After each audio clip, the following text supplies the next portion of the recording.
Buenos días, vamos entonces a dar solución al caso clínico número 10 del posgrado de infectología de la Universidad Nacional. Para este caso entonces tenemos una paciente femenina de 52 años, natural y procedente de Bogotá, estilista que llega a cita de control por infectología por un diagnóstico de tuberculosis. Inicialmente, entonces, para este diagnóstico, la paciente consultó por un cuadro clínico de 2 meses de evolución consistente en malestar general, fiebre cuantificada hasta 39 grados y diaforesis nocturna, y 2 semanas previo a la consulta por urgencias, la señora empezó a presentar deterioro de la clase funcional. Dentro de los estudios que se le hicieron en la institución que la atendió, le hicieron una tomografía de alta resolución en la que encontraron un patrón miliar, con lo que pues y realizaron estudios microbiológicos de esputo y de un lavado broncoalveolar con coloraciones negativas y una prueba molecular negativa para tuberculosis. Por el contexto de la paciente, consideraron una tuberculosis miliar e iniciaron el tratamiento tetraconjugado, y la señora, cuando llega a esta cita de control, asiste 30 días después del inicio de ese tetraconjugado. Como antecedentes importantes de la paciente, es una paciente que tiene artritis reumatoide, para lo cual estuvo en manejo con metotrexate, estuvo con adalimumab, que se le había empezado 5 meses antes de la hospitalización y había recibido su última dosis 15 días antes de que consultara, y adicionalmente estaba también tomando prednisolona. Cuando llega a la consulta, entonces pues llega con el tetraconjugado, con piridoxina y con manejo sintomático para su patología reumatológica de base, pues para su dolor articular. También tuvo un CA de mama que pues ya estaba en remisión y en seguimiento por programa de supervivientes. Eh, a la revisión por sistemas de esa consulta de control por infectología, la paciente refiere que ya resolvieron todos los síntomas sistémicos, ya sin diaforesis nocturna, sin fiebre.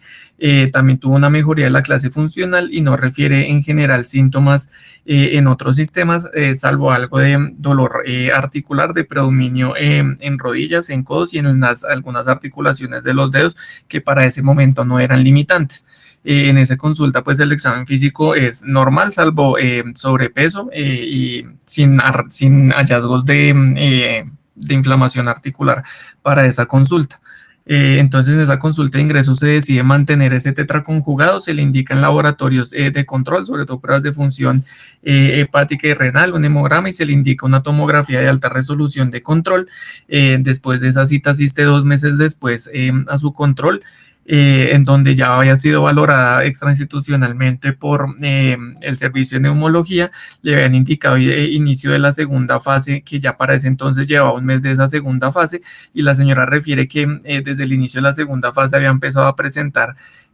algunos episodios de edema facial y lesiones pruriginosas en piel que se presentaban más o menos de 2 a 3 veces por semana.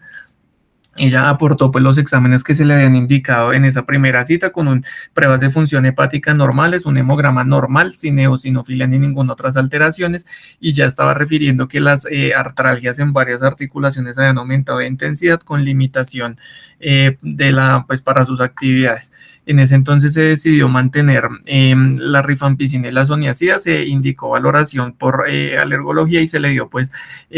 cita para un mes de control. Cuando vuelve a esa cita, la paciente refiere que ha tenido aumento de los síntomas con mayor frecuencia de este edema facial y estas lesiones pruriginosas, y con un deterioro pues del estado general y de su calidad de vida, con lo que se decide hacer una suspensión programada del biconjugado para una reintroducción posterior una semana después, inicialmente de rifampicina, y luego de completar una semana con esa rifampicina, iniciar la isoniazida.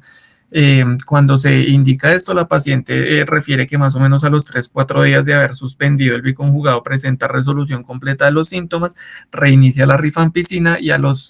más o menos al tercer día del reinicio de la rifampicina presenta un episodio de angioedema, pues sobre todo con compromiso facial severo, con lesiones urticariformes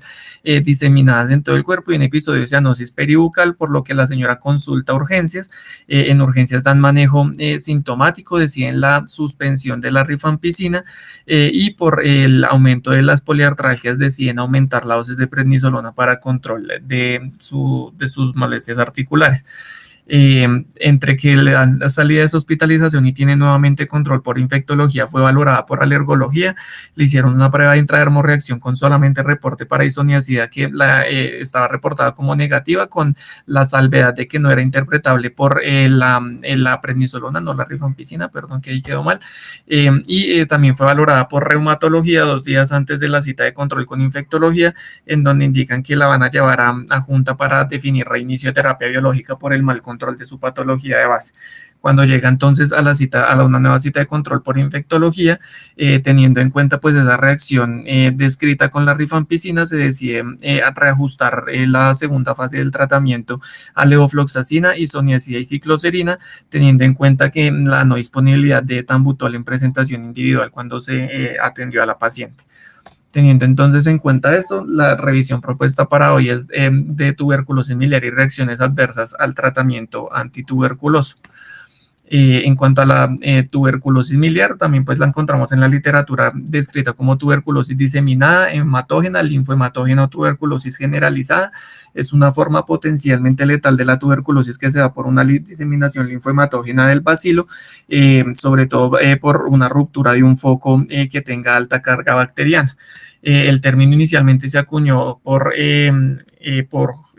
John Jacob Manget, que fue un médico suizo que pues, dentro de sus trabajos se destacan el estudio pues, de la tuberculosis y algunas otras enfermedades infecciosas como la peste negra. Él acuña ese término en 1700 y digamos que el término se escogió por la similitud que tenían estos pacientes a los hallazgos en la patología, a los hallazgos macroscópicos de autopsias de las lesiones por la similitud con estas semillas de mijo, que pues en inglés pues es el milium y pues digamos viene también del término en latín de miliarus, que pues son digamos estas semillas que son menores de 2 milímetros, que pues es algo similar a lo que veían en los órganos comprometidos en estos pacientes. En cuanto a la epidemiología, esta tuberculosis miliar aporta el 1 a 2% de todos los casos de tuberculosis y aproximadamente el 8% de todos los casos de tuberculosis extrapulmonar en pacientes inmunocompetentes, pero pues se describe una mayor frecuencia en los pacientes inmunocomprometidos. En la era preantibiótica, digamos que era una enfermedad predominantemente de niños que se le atribuía, digamos, a la inmadurez del sistema inmune en este grupo etario, pero pues con el paso de los años, con la aparición de la pandemia por el virus de inmunodeficiencia humana y digamos el uso cada vez más frecuente de medicamentos inmunosupresores, se empezó a ver un aumento de la frecuencia en la población adulta, tanto así que hoy se describen 2 picos de presentación de la enfermedad, uno pues en los niños o en los adultos jóvenes y otro en los adultos de edad media y en los ancianos, pues dependiendo la serie de casos que se revise. También digamos que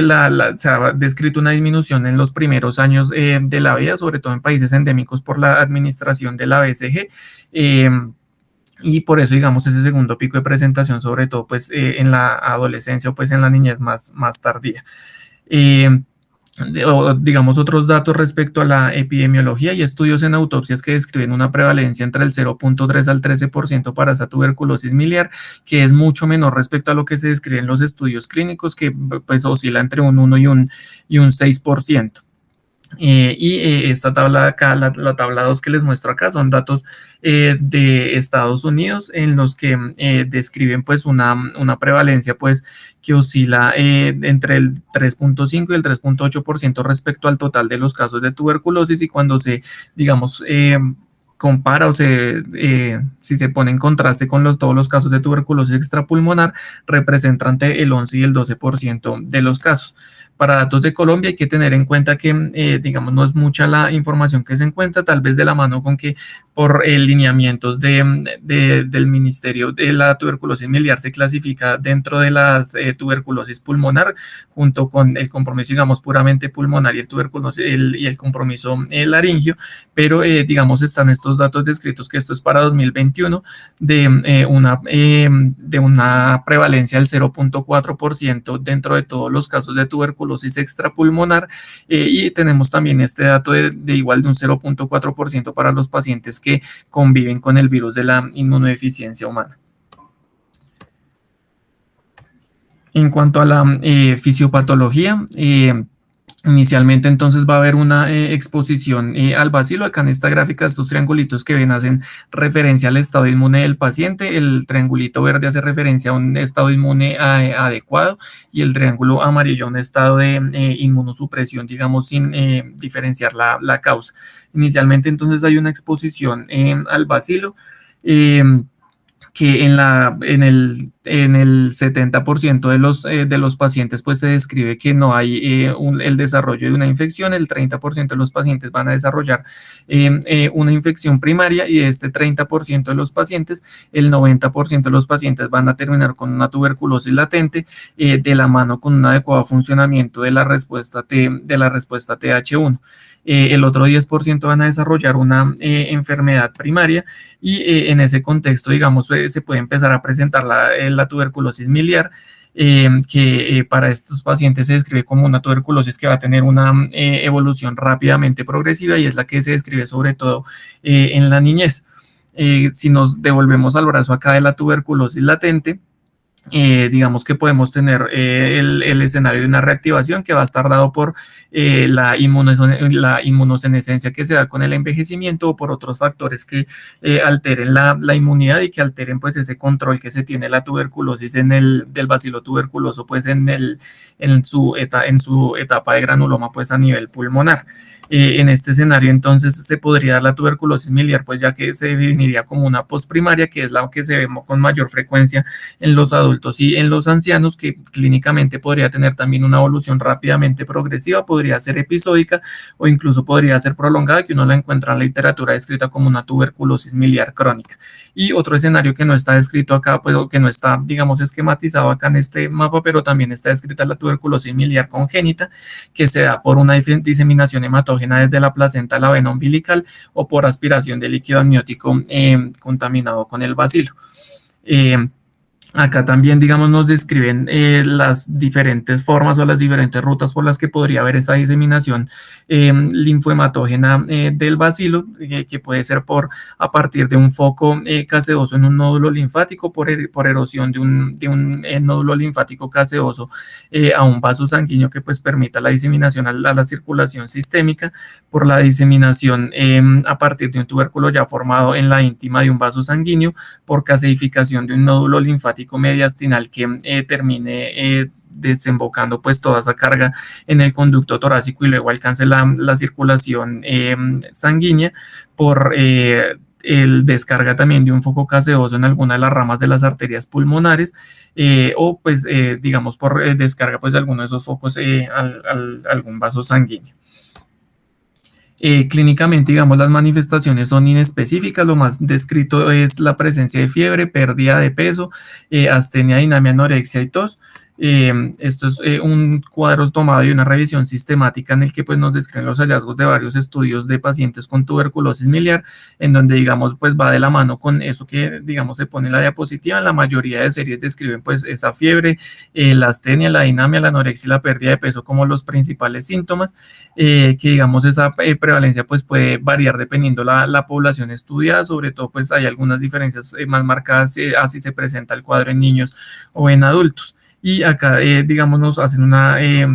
aclaración, o nos hacen una división de los distintos signos que uno podría encontrar, nuevamente siendo la fiebre pues lo más frecuente que uno podría encontrar, y también pues algunas manifestaciones dependiendo del compromiso de otros órganos que se pueda ver,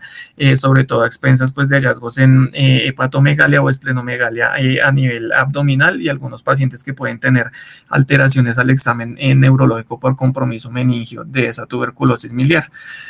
Hay también descritos algunos cuadros digamos, como atípicos, que pueden hacer muy difícil el diagnóstico y que se asocian sobre todo a un diagnóstico tardío y a mortalidad, que son la tuberculosis miliar críptica y el SRA por tuberculosis. La tuberculosis miliar críptica descrita como un cuadro clínico afebril en el que el paciente empieza a presentar un desgaste progresivo con pérdida de peso, astenia, dinamia, en el que inicialmente se suele enfocar como una neoplasia pues metastásica, y pues luego se hace el diagnóstico sobre todo por medios microbiológicos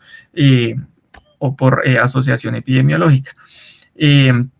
También pues es, digamos, frecuente que haya el compromiso de múltiples órganos, como lo veíamos sobre todo en los datos de prevalencia en los estudios por autopsias, pero el problema es que la mayoría de ese compromiso de esos órganos suele ser asintomático y eso digamos que hace que muchas veces no se haga un estudio más a fondo. Para el caso de la tuberculosis meningia está reportado un compromiso meningio entre el 10 al 30, 40% de los pacientes con tuberculosis miliar y también algunos autores recomiendan la valoración oftalmológica en todos estos pacientes. Respecto a ese estudio de la tuberculosis meningia, hay algunos estudios interesantes publicados sobre todo en los últimos 5 o 10 años sobre, digamos, la importancia de buscar la tuberculosis meningia en estos pacientes. Este estudio particularmente se hizo en 2 hospitales en China, un hospital en Beijing en el que se recolectaron pacientes entre el 2012 y el 2017 y otro en la ciudad de Chengdu en el que se recolectaron pacientes del 2016 al 2017.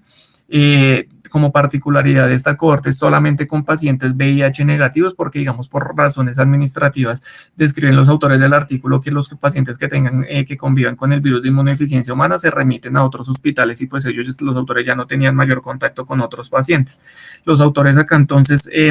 encontraron 392 pacientes con tuberculosis miliar y de esos 392 a 282 se les buscó compromiso en el sistema nervioso central, ya sea mediante neuroimagen o mediante punción lumbar, y a esos 282 que se les buscó se les encontró el compromiso neurológico en 247 pacientes. Que es interesante de este estudio que ellos describen que encontraron alteraciones neurológicas por tomografía solamente en el 34.6% de los pacientes, cuando se hace el estudio líquido cefalorraquídeo del 72% aproximándolo, y se les encontraron un muy buen rendimiento para la resonancia, ya sea simple o contrastada, por encima del 90%.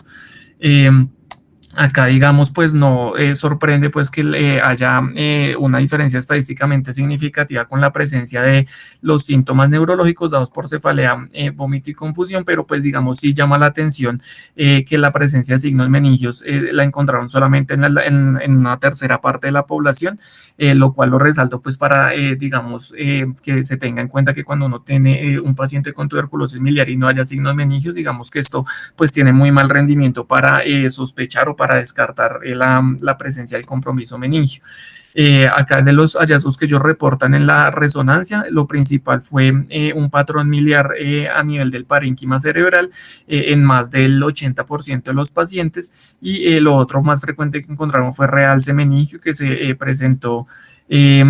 aproximadamente en el 50%, entre el 17, perdón, y el 30% de los pacientes, ya sea si era una resonancia simple o una resonancia contrastada.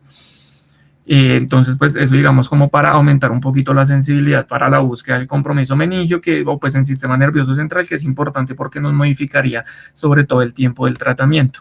En cuanto al diagnóstico, acá solamente para hacer una salvedad respecto a los hallazgos que uno puede encontrar en las imágenes de tórax, ese patrón clásico miliar definido como los micronódulos aleatorios, con nódulos menores de 2 o de 3 milímetros, lo encontramos solamente en el 50% de los pacientes. Uno podría encontrar hallazgos no miliares en el 10 al 30% de los pacientes, con nódulos con patrón asimétrico, con nódulos que coalescen, con apariencias de tormenta de nieve o consolidación incluso del espacio aéreo, y menos del 5% de los pacientes pueden presentar otros hallazgos, digamos, que no lo hacen pensar o no lo harían pensar aún en el compromiso miliar. Entonces también para tener eso en cuenta. En cuanto al tratamiento, esto es una imagen pues tomada de la resolución vigente en este momento en nuestro país, en el que pues recomiendan, digamos, un tratamiento que sería igual al de la tuberculosis pulmonar, con 6 meses de duración, con 112 dosis para la fase de continuación o para la segunda fase del tratamiento, siempre y cuando pues se descarte ese compromiso meningio, pues por digamos, lo que refuerza lo que veíamos en diapositivas anteriores. En cuanto a las reacciones adversas a los antituberculosos, tener en cuenta que la definición de una reacción adversa es una respuesta nociva y no intencionada a un medicamento que ocurre pues a una dosis estándar, ya sea que se dé con intención profiláctica o de tratamiento cuando se usa alguna molécula para diagnóstico. La mayoría de esas reacciones van a ser leves, pero pues pueden ser severas, incluso asociarse a mortalidad. Y digamos para el caso específico de los antituberculosos, dar datos de incidencia pues es difícil porque hay pocos estudios, y en los estudios que hay publicados pues las definiciones son heterogéneas y eso lleva a que no sea pues muy homogenizable pues esa información. reacción. Lo que sí es claro es que hay una mayor incidencia de esas reacciones adversas en los pacientes que conviven con el virus de inmunodeficiencia humana. Hay varias, digamos, formas de clasificar esas reacciones. Esto es una clasificación que está por la OMS respecto a la severidad de las reacciones que uno puede tener, que esto, digamos, se ve sobre todo en los estudios pues para los diferentes medicamentos, no solo para los antituberculosos, digamos que así es lo que uno encuentra descrito de pues qué tan severas puede ser la reacción y pues la frecuencia de este tipo de reacciones. Otra forma de clasificarlo es, digamos, en tipo A y tipo B, dependiendo en cuanto a las tipo A, son reacciones que se describen como predecibles, dependientes de la dosis del medicamento, perdón, y son las reacciones más comunes. Y las tipo B son reacciones que se describen como impredecibles, no dependientes de la dosis, que son el 15 al 20% de todas las reacciones adversas. Incluyen reacciones de hipersensibilidad inmunomediadas y las no inmunomediadas o idiosincráticas, que para la clasificación de esas reacciones de hipersensibilidad está hasta clasificación clásica de los mecanismos tipo 1, tipo 2, tipo 3 y tipo 4, que para los casos el caso de los antituberculosos lo más frecuente es que sea con la tipo 1 y la tipo 4. En cuanto a las reacciones con los medicamentos de primera línea, se describe una prevalencia global entre el 8 al 85%, digamos, resaltando esa heterogeneidad que se encuentra en todos los estudios. Digamos, acá a nivel de Latinoamérica, en Brasil se describe una incidencia de reacciones leves del 5 al 20% y severas del 2%, describen que las reacciones son más frecuentes en la primera fase que en la segunda fase del tratamiento. Hay otros estudios, sobre todo en la India, que es donde más literatura uno encuentra de tuberculosis, que describen una toxicidad de una prevalencia del 35% de reacciones adversas en esquemas tomados a diario, respecto a una prevalencia del 28% con esquemas intermitentes, que pues hoy en día ya no están muy recomendados.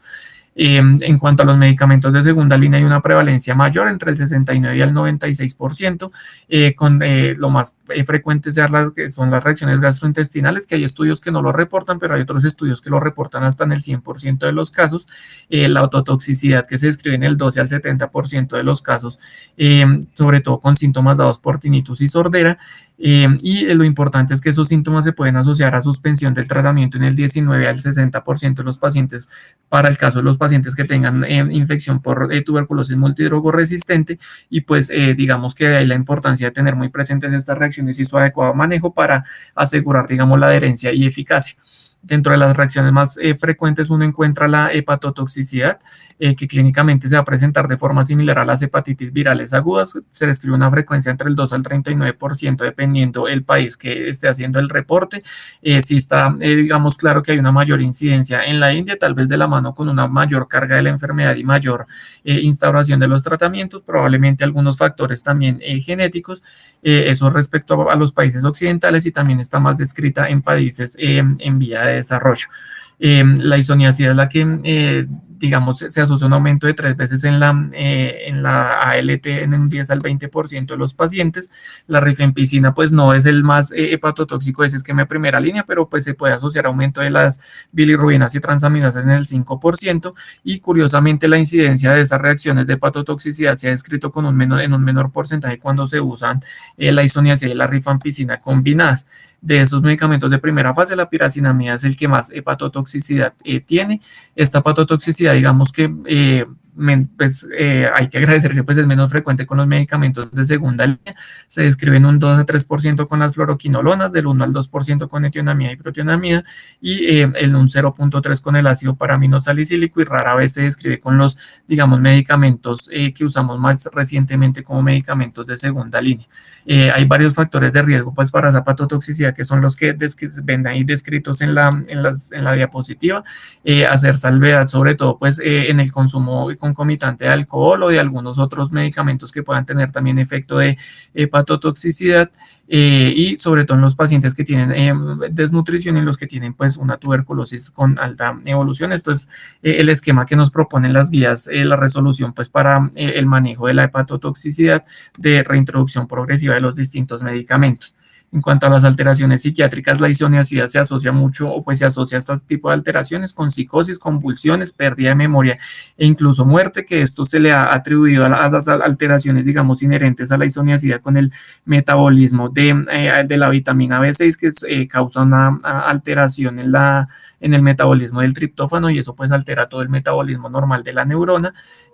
Con la cicloserina se ha descrito en más del 10% de los pacientes, siendo lo más frecuente ansiedad, cefalea y convulsiones, la tionamida, cefalea y vértigo en el 1 al 10% de los pacientes, y las fluoroquinolonas, importante tener en cuenta que pueden dar también este tipo de compromiso con, digamos, manifestaciones un poco más leves, que pueden estar dados por marea, cefalea e insomnio en hasta el 10% de los pacientes. La neuropatía también está muy descrita, es lo que más asocia a la isoniazida, que puede dar neuropatía periférica en hasta el 20% de los pacientes. El otro muy importante, pues como parte del medicamento de primera línea del tetraconjugado, es el etambutol, que si bien se asocia a menor frecuencia a la neuropatía periférica, sí puede dar compromiso neurológico, y sobre todo está descrito la neuritis óptica, que va a tener una asociación directa con la dosis y la duración del tratamiento. Digamos que se hace un aumento de la incidencia de esa neuritis óptica cuando hay tratamientos mayores a 2 meses, por lo que inicialmente pues los pacientes no deberían tener tanto riesgo, pues teniendo en cuenta que la exposición a este medicamento suele ser solo en esos 2 meses, y la prevalencia pues también varía dependiendo la dosis, recordando que la dosis recomendada es de 20 miligramos por kilo. Esa prevalencia puede estar entre un 1 y un 5%. Y ya para terminar, en cuanto a las reacciones cutáneas, tener en cuenta que pues pueden ser reacciones que pueden estar confinadas a la piel o tener un compromiso sistémico. Un solo medicamento puede causar varios tipos de reacciones, y un solo tipo de reacción puede estar causada a su vez por varios tipos de medicamento. Esto es un algoritmo, digamos, que nos proponen los autores de esta revisión para sospechar sobre todo las reacciones severas, sobre todo tener en cuenta los pacientes que junto con síntomas cutáneos presenten fiebre, presenten edema facial, linfadenopatías, lesiones ampollosas, compromiso mucoso, síntomas sistémicos o alteraciones en los paraclínicos como eosinofilia, aumento de las transaminasas o elevación de la creatinina, pues uno debería sospechar que está frente a una reacción severa, sobre todo pues puede ser un DRESS, una pustulosis exantemática, o un Stevens-Johnson o una necrólisis epidérmica tóxica. Todo eso también va a estar ayudado por el tiempo desde la exposición al medicamento al que uno le esté atribuyendo la reacción, teniendo en cuenta que pues la mayoría de estas reacciones severas aparecen al menos después de una semana, aunque también digamos resaltando que la pustulosis puede darse pues en los primeros días del tratamiento. Aquí, digamos, esta tabla es pues para resaltar, digamos, los distintos síntomas que pueden tener estas reacciones, que pues quedan ahí en la presentación para la posterior revisión, pero pues básicamente van de la mano con esos signos de alarma que mencioné en la diapositiva anterior, y estos son, digamos, unas reacciones más leves que están descritas, que básicamente están dadas por exantemas maculopapulares que pueden ser pruriginosos o no, y que se pueden presentar pues a lo largo de toda la piel. Tener en cuenta o resaltar el exantema fijo medicamentoso, que pues deja lesiones hiperpigmentadas una vez resuelven, y que suelen reaparecer exactamente en los mismos sitios cuando hay reexposición al medicamento. Hay, digamos, distintas guías para el manejo de estas reacciones cutáneas, que acá en este algoritmo pues no las dividen en si la reacción es inmediata o retardada. Y dependiendo pues de eso nos proponen distintas, digamos, estrategias. Para las reacciones que son inmediatas, lo que más se propone son esquemas o estrategias de desensibilización, sobre todo para la rifampicina, que si bien no es el medicamento que más se asocia en la primera línea, pues sí, digamos, es uno de los más importantes pues para tener eficacia o efectividad en el tratamiento. Entonces se describe pues esa desensibilización rápida, que puede incluso utilizarse en las reacciones más tardías, o la reintroducción, digamos, progresiva de cada uno de los medicamentos con espacios entre 3 a 7 días, que fue algo similar a lo que se hizo con la paciente presentada en el caso clínico. Estos son también, pues, digamos, esquemas de desensibilización que proponen en la literatura, ya sea cuando se tiene la intención pues cuando se tiene, digamos, sospecha del agente farmacológico implicado, respecto a cuando no se tiene. Básicamente pues se propone siempre la desensibilización, y en caso de que no se logre, pues ir buscando medicamentos de segunda línea. Estas tablitas son pues digamos un resumen de los distintos efectos adversos con los medicamentos de primera línea, que también quedan pues para la consulta y en la presentación. Y como mensajes para llevar para la casa, tener en cuenta que la tuberculosis miliar afecta con mayor frecuencia a los inmunocomprometidos, y compromete con mayor frecuencia el pulmón y los órganos con mayor irrigación sanguínea. Se debe considerar en estos pacientes la búsqueda activa del compromiso meningio, probablemente mediante neuroimagen, sobre todo resonancia. Tener en cuenta que la reacción reacciones adversas a medicamentos con la terapia antituberculosa pues es frecuente, digamos que afortunadamente la mayoría de reacciones son leves, pero pues es muy importante un manejo adecuado para que se favorezca la adherencia y la eficacia del tratamiento. Las reacciones cutáneas tienen un amplio espectro de severidad y pueden ser producidas por todos los medicamentos que utilizamos en el tratamiento. Muchas gracias.